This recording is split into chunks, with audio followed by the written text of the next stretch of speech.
Саламатсыздар ма, құрметті студенттер? Бүгін бізде қазақ тіл сабағы, тақырып көркем әдебиет стилі.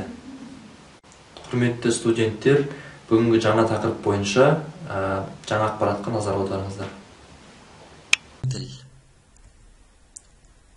Көркем әдебиет стилі проза, поэзия, драматургия салаларында жазылған көркем шығармалардың стилі.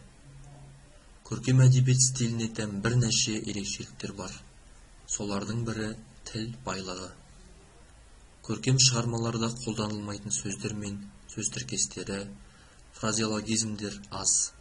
Кез келген шығарма тек қана авторлық баяндаудан ғана емес, кейіпкерлер тілінен де тұрады. Әдеби тіл ең әуелі жазуға сүйенеді. Жазу стилінсіз әдеби тіл болмақ емес.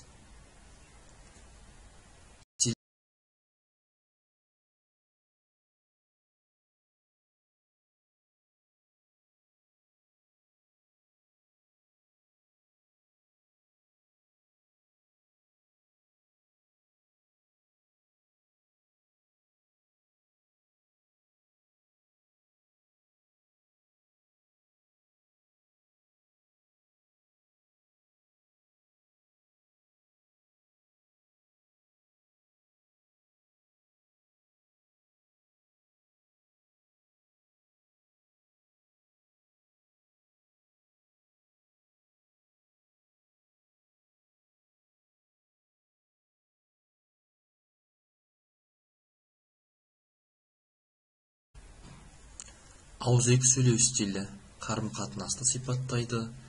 Көркем әдебиет стилі оқиғаны образды түрде бейнелейді, сөзбен салынған сурет.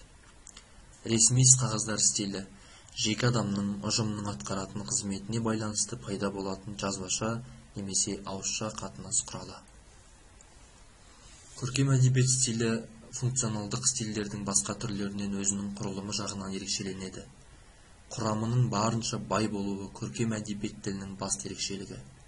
Басқа стильдерге қарағанда көркем әдебиет стилінде эстетикалық қызмет басым болып келеді. Назарларыңызға үлкен рахмет. Студенттер, бүгінгі жаңа тақырып сіздерге түсінікті болды деп ойлаймын. Назар қойып тыңдағандарыңызға үлкен рахмет.